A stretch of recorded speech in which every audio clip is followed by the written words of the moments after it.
Okay, in this video we're going to be looking at Chapter 8, Lesson 8. If you have not already opened up Lesson 8, go ahead and do that at this time. And your first timeline should already be open for you. O1 4-point edit. If that's not open, go ahead and open that as well from your project bin. And then also the book is wanting us to click on Laura 04, and this will put it up in our source window. Okay, so one of the first things that this chapter is talking about is doing a 4-point edit. And that's basically setting an in and out on both your clip that you want to put in to your timeline and an in and out point on your timeline that you're wanting to replace the footage. And it's going to give us some features once we try to do this, basically an overwrite function. So we'll see that in a moment. Hopefully you guys have been reading through Chapter 8, and it talks about ignoring one of the in and out points through the source or the sequence points. So make sure you read over those, but we're going to demonstrate making a 4-point edit with all in and outs intact. So we can see that the lesson already came with an in and out here in the timeline, and then has an in and out up here. At this point, all you have to do is click overwrite. And now it's going to give us a fit clip option. So it's going to do something down here. The choice that it wants us to choose is change clip speed to fit and fill. So once we do this, we're going to be able to see how it affects the timeline. So choose that first one, say OK. And notice, like on this clip, Laura 06, it's still running at 100% speed. However, because the clip that we were bringing into our timeline was much larger than the space that we gave it to fit into, it has sped it up to 369.81%. So it's a lot faster than the original up here in the source window. So that's one way of making a clip fit into a specific section in your timeline without messing up the rest of your edit. However, you may have to play the clip and see how it works. Sometimes it works well, sometimes it may not. But that's how you do that 4-point edit.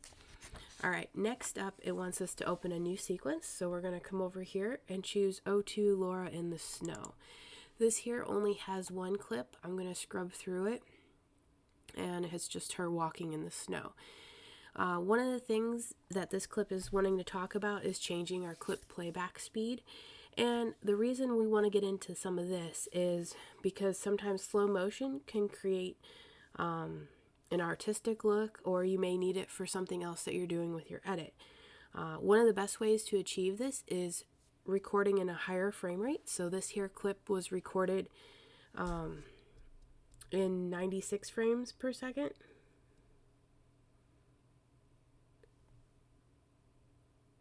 Yes, that's correct. Sorry, I had to double check. And then the clip itself in the timeline was set to 24 frames per second. And that was due to the camera stuff. However, we're going to reveal this and make some modifications. So we saw what it looked like currently, and what we're going to do is we're going to actually switch it up to that 96 frame rate again. So you'll highlight this clip, you want to right click it, and it wants us to reveal it into the project. So down here at the bottom, click that. Over here in the project panel, we discover it's Laura 01. Of course, you could have just come over here if you knew what it was. Next, it's going to have us right click in the project panel, and it wants us to choose modify, which is up towards the top, and interpret footage. When this comes up, you'll see that it's currently using what the camera settings were of 24 frames per second. However, the clip was recorded a different way. So we want to change this to 96 frames per second and then say OK. Now we have a set of diagonal lines showing in our clip.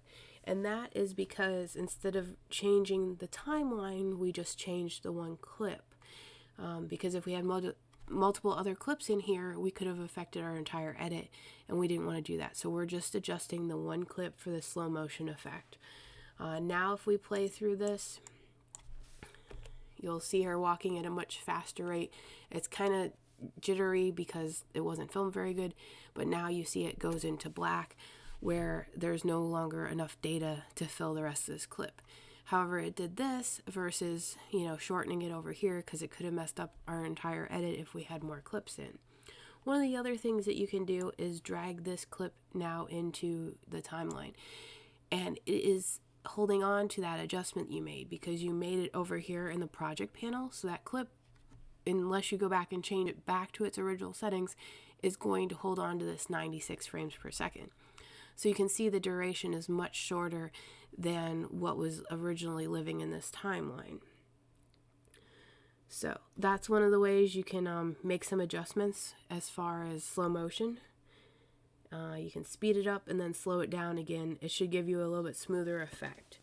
But that was the second part of this chapter, changing clip playback speed. In the next video, we will look at more speed and duration of clips.